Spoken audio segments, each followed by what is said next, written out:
Thanks for joining us here on ORPtv. I'm Craig Stagner, coming to you from the Ride Auto Live studio in Nixon, Missouri. It is Sunday, October 13th. We are back on the air today. Last week we missed an episode. We actually did the episode, but because of the new iPhone iOS 13, I know that a lot of other people have problems with it also. A lot of our equipment was set up for the iOS 12, and so we were having all sorts of problems and spent a few days just racking our heads trying to get it figured out. And I think we have a workaround fixed on that, so just glad that people missed us. This weekend at Lucas Oil Speedway, it is the MLRA Fall Nationals.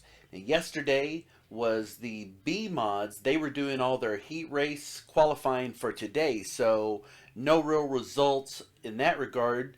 However, the ULMA late models did race. Your winner there was Ryan Gustin, followed by Tyler Brunning and Chad Simpson. So that'll be finishing up today with the B mods at Lucas. Nevada Speedway late model action yesterday. Jerry Morgan with the win, John Willard second, and Jimmy Dow third.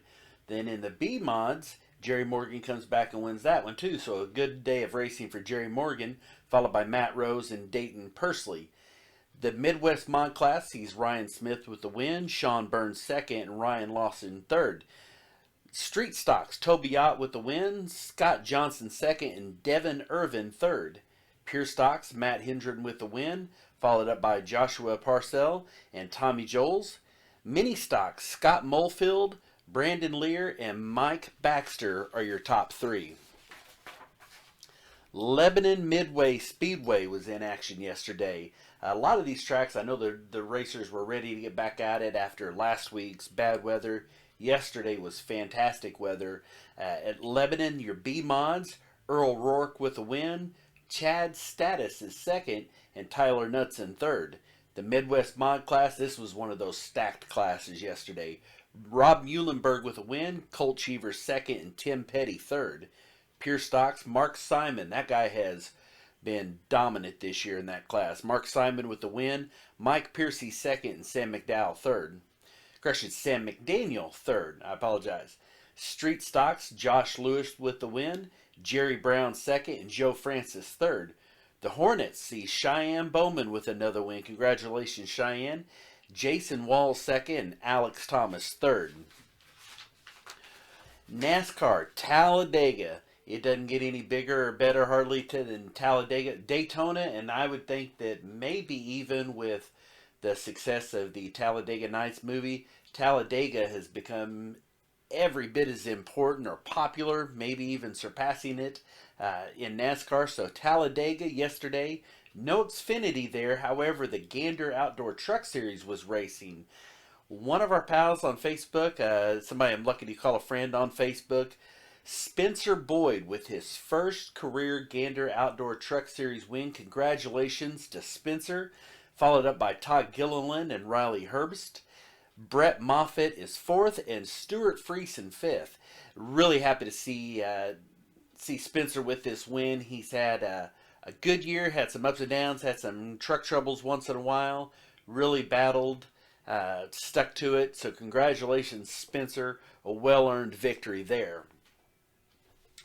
The NASCAR series will be going today, so you'll have your NASCAR at Talladega.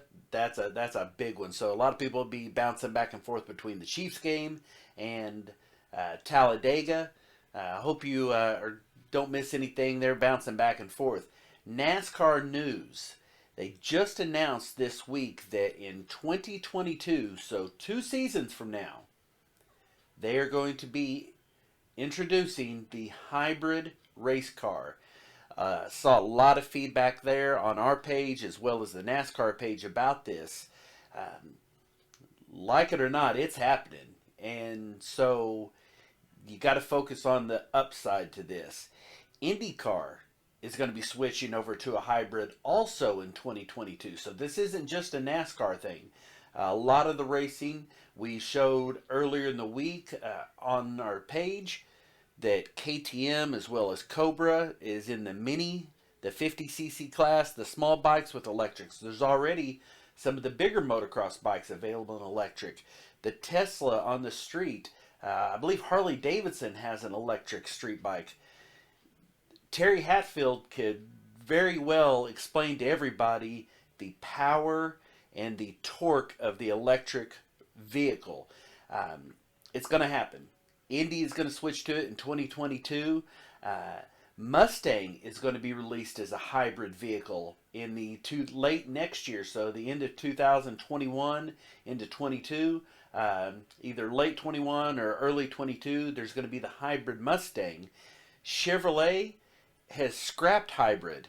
No, not because they don't like it. They're going all electric. They're not even going to mess with the gasoline motor. Chevrolet is working on the all electric. So that's how important this is. Here's the deal with this. When you apply the brakes, you're building up battery energy. So it's going to be like a video game where you build up a little boost and then you hit it. So what's going to happen? Well, as a matter of fact, Indy did that a few years ago. They had this little boost thing that they could do so they could pull out and pass because it was such a snooze fest watching IndyCar racing for a lot of people. No passing, so they had these little boosts. Well, here's what'll happen: is you'll apply the brakes, it'll build up this boost, and then you punch it. So you're going to see some unique techniques there and a learning curve, and it will be a 150 horsepower boost. That's a lot. So these cars are pushing about 750 horsepower apparently right now. So that'll put them up to, when they pull out and after being on the brakes, hit that gas, 150 horsepower boost.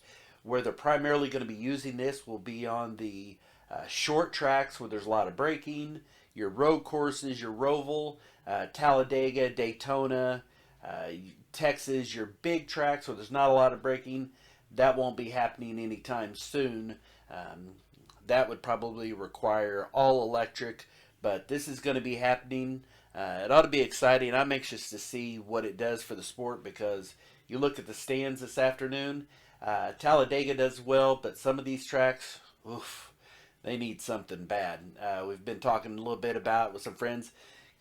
Dirt track racing, I really think that's something that NASCAR needs to look at, is putting these cars like Gander did a month or two ago. They ran at one of the tracks. They put the trucks on the dirt track, and that was a lot of fun. So maybe something they're going to be trying. At least NASCAR is open to ideas. Big news in NHRA: Alexis DeJoria is going to return in next season. Took a couple of years off. She didn't really retire. It was kind of a step away because she was concentrating on her family. You may or may not know she got married to legendary bike builder Jesse James. So she was concentrating on her family. You always kind of wonder when somebody steps away, like, well, what are they doing for money? Well, her dad owns Paul Mitchell and used to be co-owner of Patron Tequila. So when you have Patron Tequila and Paul Mitchell hair products and salons on your bank account, you're not real worried about taking some time off. It's like, yeah, go ahead, we got this. So she'll be returning to racing. Her crew chief is going to be an independently owned team. Nikki Bonafonte will be her co-crew chief with Dale Worsham. So she's a former champion. Look for Alexis DeJoria to come back in and do quite well. Next Saturday, AMA Supercross gets back to action. Now this is a one event. This is only a one-off event in October, and then the season doesn't start till January. However, this is a huge one. This is the Triple Moto $1 million event at Las Vegas. So there'll be 3 motos. There's the racers that are in this. Each one of them will draw a ticket, and they will be representing a fan in the audience who will get the same earnings they do if they win the million. So if you win all 3 motos, $1 million. If you win 2 of the motos, it's $100,000. So if you don't win the first moto, you still have a chance at $100,000. If you have different winners in your first and second, then your third moto has got to come down to one of those first 2 for a chance to win the $100,000. Either way, It's a big event. It's really exciting, and you're going to see Adam Cianciarulo racing in the 450 class. Um, I'm really excited about the Supercross season getting ready to get started. Yesterday, we had such a great opportunity to go be part of the wedding of Chris Smyer and Kim Harris. Now, Kim Smyer, you remember them. They're sponsors here on our page. Their race team back earlier in the year in Jeff City, they were hit hard, as so many were, by the F5 tornado that went through Jeff City, destroying their car. We did a GoFundMe. A lot of people helped out on that. I think we raised over about $1,000 for them to kind of help them get their car back. They are going to be planning on racing here coming up this next year, and they were so incredibly thankful to everyone who helped out. Well, this wedding yesterday was complete race themed wedding. I was actually officiating the wedding. We've done a lot of weddings, and they asked me to do it, and I couldn't believe what an honor it was to be asked to perform this. So we did. We performed the wedding of them. When Kim came to the actual venue, not your usual entrance. She was brought down in a '79 Camaro that sounded awesome. It looked great. This was a wedding, car show, party, great time. Everything there, all the centerpieces were old Pistons. You had uh, their picture up where they had from where they met to being engaged. They had it set up like a bracket, so it broke down. It was maybe the saddest, coolest part of this was that their car was destroyed during the tornado.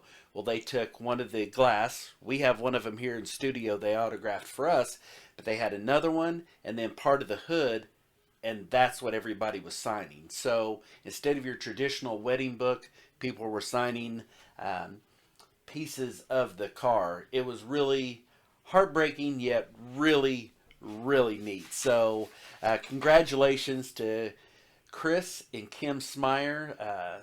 We love you lots, and we're super happy for you. Do want to run over our champions this year. So we have some of the tracks have already finished up. We're going to run through these here. Some of the first, kind of the first phase of track champions. Dallas County, your B-Mod champion Robbie Ewing, Bomber class champion J.R. Lieber, Modified Colt Cheevers, the Pure Stock Richard Adams, and Minis is Robbie Jones. Lake Ozark, your A-Mod winner is Ryan Midoff for the season. Your B-Mod champion Earl Pryor. The ULMA late model champion is Cole Henson. Street Stock, Derek Henson with the season championship. And your Pure Stock champion, JT Carroll. At Lebanon I-44 Speedway, your Big Ten champion for 2019, Jimmy Fawn. Modifieds, Richard Lewis. The Hornet class, Chris Albright. The Pro late model, they have two different late model classes there. The Pro late model, Brennan Willard. Congratulations, Brennan. Your Street Stock, Trevor Eisenhower. And your Ozarks Pro late model class is Tony Jackson Jr. Legit Speedway, the Bone Stock champion, Justice Bennett. The late model, Caleb Stolba. Super Stock, Austin Vincent. The Hobby Stock, John Steiner. IMCA Modified Champion Shane Kelly, and your USRA B-Mod Champion Caden Miller. Lucas Oil, the ULMA Late Model Champion Johnny Finnewald. The USRA Modified Champion Robbie Reed. Street Stock is Toby Ott. USRA B-Mod Champion Chris Jackson. Monette Motor Speedway Late Model Champion for 2019 Jackie Dalton, who also wins your B-Mod. So doubled up there. Congratulations. That's a good season for Jackie Dalton. Your Midwest Modified Champion, Rob Muhlenberg. Trenton Simon is the Legends Champion. And Nicole Reedus, congratulations, Nicole Reedus, the Pure Stock Champion. I'm sure she took a lot of pride in beating out her husband James for that championship. At Nevada, your mini champion is Dakota Gerard. Pure Stock, Sean Hendren, who also is your Street Stock Champion. So another doubled up champion there.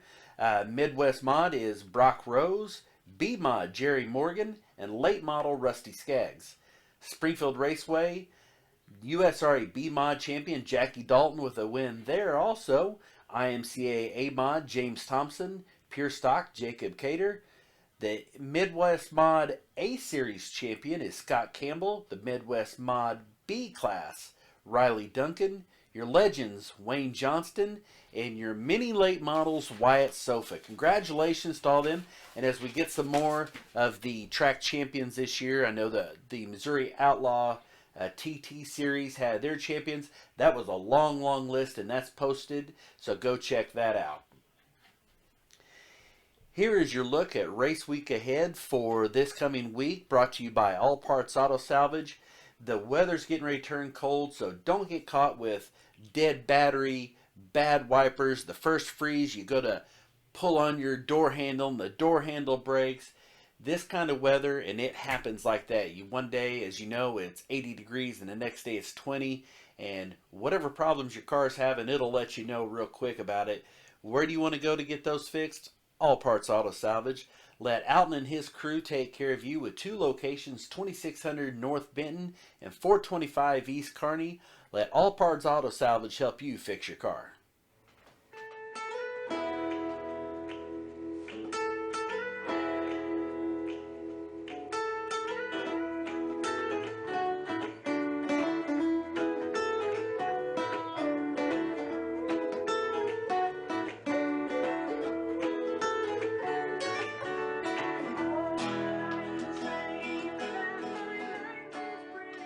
That'll do it for this week. Really appreciate all the kind words and messages that we got saying that they missed the show last week. So we're glad to be back on the air this week. Don't forget the 2019-2020 Hoosier Racing Tire Arena Cross Nationals will be starting up November 7th and 8th in DeQuoin, Illinois. The schedule's posted here. If you haven't gotten it or can't find it, shoot us a message. We'll make sure we get that. Really looking forward to this season with Jay Reynolds, as I'll be doing the Director of Racer Development for Hoosier Racing Tire Arena Cross National Series. We'll be doing some other things there too. Really can't wait to do that. So thanks for joining us. We'll see you back here next week. I'm Stag.